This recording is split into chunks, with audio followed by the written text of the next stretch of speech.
எல்லோருமே மிகப்பெரிய அளவுல ஜனநாயகன் திரைப்படத்த எந்த அளவுக்கு எதிர்பார்த்து காத்துட்டு இருக்காங்களோ, அதே போல என்ன ஆயிருக்கு அப்படின்னா, சிக்மா திரைப்படத்தையுமே எதிர்பார்த்து காத்துட்டு இருக்காங்க. அதற்கு காரணம் முதலமைச்சரும், அதேபோல் நடிகருமான விஜய் அவர்களினுடைய மகன் ஜேசன் அவர்கள் அந்த படத்தை இயக்கியிருக்காரு அப்படின்றதுதான்.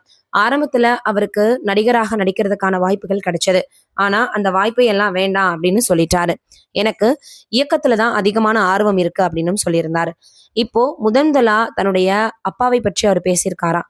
அது சமூக வலைதளங்கள்ல வைரலா பரவி வந்துட்டு இருக்கு. அது என்னன்றத வீடியோக்குள்ள போய் பார்த்து தெரிஞ்சுக்கலாம். சமீபத்துல கொடுத்த ஒரு வீடியோல ஜேசன் அவர்கள் தன்னுடைய அப்பாவை பற்றி பேசியிருக்காருன்னு எல்லாரும் சொல்லி வராங்க.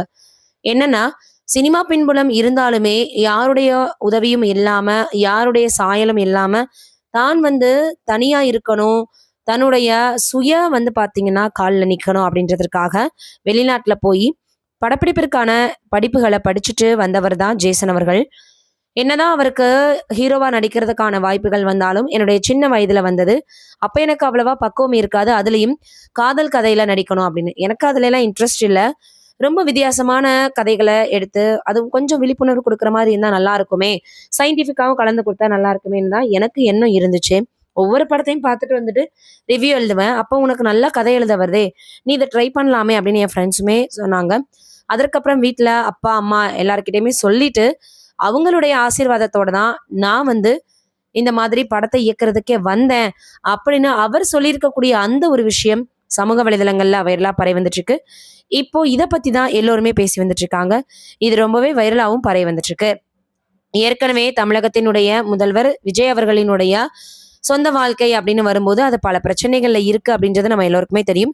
குறிப்பா சொல்லணும் அப்படின்னா அவங்களுடைய மனைவி சங்கீதா அவர்கள் தேர்தலுக்கு முன்னாடி அவர் மீது பாத்தீங்கன்னா வழக்கு தொடுத்திருந்தாங்க.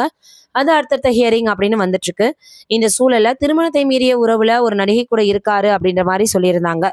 விஜய் அவர்களுமே ஒரு மேடையில சொல்லியிருந்தாங்க, ஒருத்தே இல்லாத பற்றியெல்லாம் நினைக்க கூடாது அப்படின்னு. இருவருக்குள்ளும் என்ன பிரச்சனை இருக்குன்றது தெரியல. ஆனா ஒரு ரசிகரா எல்லாருமே விரும்புறது என்னன்னா, அவர் தன்னுடைய மனைவி கூட இருக்கணும் அப்படின்றதான். இதுக்கிடையில த்ரிஷா அவர்கள் அதற்கேத்த மாதிரி அவருடைய பதவியேற்பு விழாவுக்கு போறது, அவர் கூட இருக்கக்கூடிய போட்டோக்களை வெளியிடுறது, இது வரைக்கும் திருமணம் பண்ணிக்காமே இருக்குது அப்படின்னு பல விஷயங்களை பண்ணியிருந்தாங்க.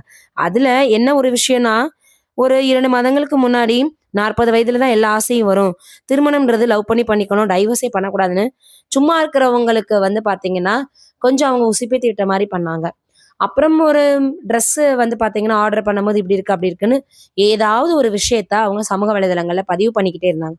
திடீரென விஜய் அவர்களை அன்ஃபாலோ செஞ்சுட்டு அவங்களுக்கு பாத்தீங்கன்னா சப்ஸ்கிரைப் பண்ணியிருந்தத எல்லாத்தையுமே அவங்க சமூக வலைதளங்கள்ல இருந்து நீக்கி இருந்தாங்க. அது மிகப்பெரிய அளவில் சர்ச்சை ஏற்படுத்தியிருந்தது.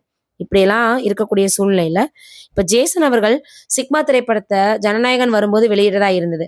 அதற்கப்புறம் இப்ப தயாரிப்பாளர்கள் எல்லாம் சேர்ந்து ஸ்டாப் பண்ணியிருக்காங்க. எப்படியும் இந்த படம் வரும்போது அந்த படம் வந்தா அது பாத்தீங்கன்னா பீக்ல இருக்குமான்ற ஒரு டவுட்னால பண்ணாங்களா, இல்ல இருவருக்கும் போட்டி ஆயிடக்கூடாதுன்னு நினைச்சு பண்ணாங்களான்னு தெரியல. ஆனா எல்லாருமே 2 பேருக்கும் போட்டின்னு சொல்லிட்டு இருந்தாங்க. இப்ப அதுக்கெல்லாம் முற்றுப்புள்ளி வைக்கிற மாதிரி அதையும் மாத்தியாச்சு. அதையும் தாண்டி தன்னுடைய அப்பாவை பற்றி இப்ப ஜேசன் அவர்கள் பேசியிருக்கக்கூடிய அந்த ஒரு விஷயமும் சமூக வலைதளங்கள்ல வைரலாகி வருது.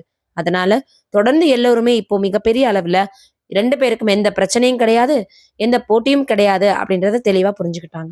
சிக்மா திரைப்படம் நல்லபடியாக வெற்றி அடையணும். தொடர்ந்து இன்னும் நிறைய திரைப்படங்கள்ல அவர் பணியாற்றணும்னு நம்மளுடைய சார்பாக வாழ்த்துக்களை தெரிவிச்சுக்கலாம். ஹீரோவாக கூட அறிமுகமாக போறான்ற செய்தியும் வந்திருக்கு. நேரம் வரும்போது அதையும் நான் பண்ணுவேன் அப்படின்னு சொல்லியிருக்காராம். வெயிட் பண்ணி பார்ப்போம். நீங்க என்ன நினைக்கிறீங்கன்னு மறக்காம கமெண்ட்ல சொல்லுங்க.